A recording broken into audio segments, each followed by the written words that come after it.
chair, speakers, and guests. The future isn't what it used to be. Now, I can see some of you are confused already. You're saying, Euan, that's not how the future works. But seriously, the future really isn't what it used to be. Think yourself back to the days when you were a small child and envisage the year 2020. It sounds amazingly futuristic, doesn't it? And I would bet that not a single one of you in this room, when asked to envisage the year 2020, would give us what's outside those windows right now. And that's not very surprising, because people are really quite bad at predicting the future. It's an old saying, making predictions is really difficult, especially about the future. And the thing is, we've gone through several different versions of the future, and they're all wrong.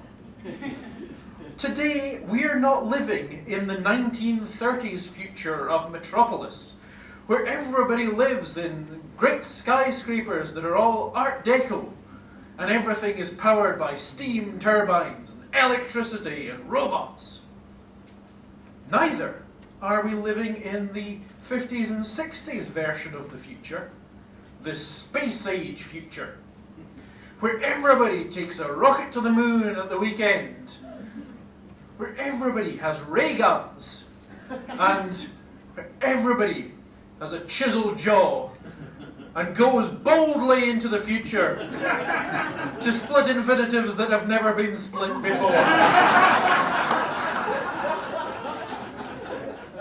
It didn't happen.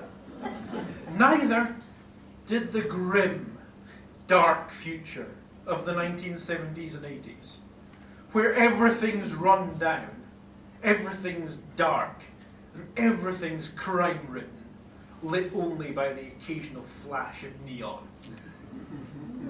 Take a look outside. It doesn't look that at all. In fact, it looks a bit boring. It looks a bit mundane. We've ended up in the boring version of the future. But that's actually okay. It's okay that the version of the future that we've got is a little bit boring. Because all that means is that the future that we've got, we've kind of gotten used to. We're treating it like nothing at all, when actually the future's already here. Who would have thought 40 years ago that any one of us would be able to reach into our pocket and take out more computing power than NASA ever had to land a man on the moon? And who would have thought that we'd then use all that computing power to look at funny pictures of cats?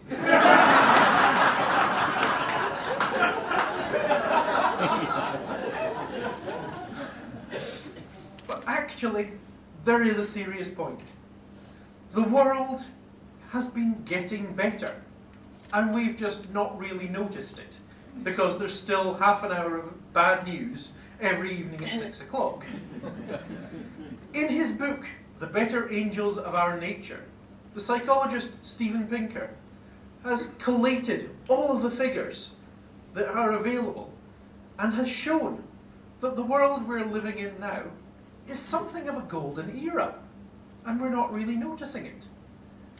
Right now, you are living in a world that is less violent than at any time in human history. You are less likely to die as a result of a war. You're less likely to be murdered. You're less likely to be a victim of violent crime than at any point in history. And we just don't notice. As well as that, you're more likely to be well educated than at any point in history. More people have advanced degrees. More people in the world are literate than ever before.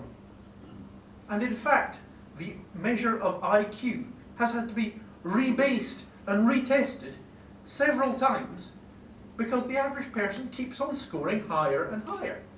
We're more intelligent than we used to be, believe it or not. And now, the really serious one. Medicine and poverty. There, we've made huge strides, huge advances, and we take it for granted. In 1981, it was said that if you held a minute's silence for everyone who died of hunger that year, we wouldn't be able to celebrate the millennium because we'd still have to be silent. But today, the incidence of famine has plunged. The incidence of extreme poverty in the world, where people are living on less than $1 a day, it's gone down by over 2/3 in the last 20 years, and hardly anyone remarks on it. And you're more likely to have a long, healthy life now than at any point in the past. To illustrate that fully, just a couple of years ago, the Oxford English Dictionary changed the definition of the word cancer, taking out the final 2 words in that definition, usually fatal. We don't have a Star Wars style tricoder where you could just and get someone well. But we're making progress in curing the worst diseases that mankind has ever faced. This is the future. It has arrived, but it's arrived slowly and piecemeal. It's arrived sensibly and gradually, the way that things actually do change in the world. It's not a fairy tale future. It's not a great science fiction thing that we'll write TV series about. But the world is actually better than it's ever been before. So, the future isn't what it used to be. The future is actually quite boring. And thank goodness for that.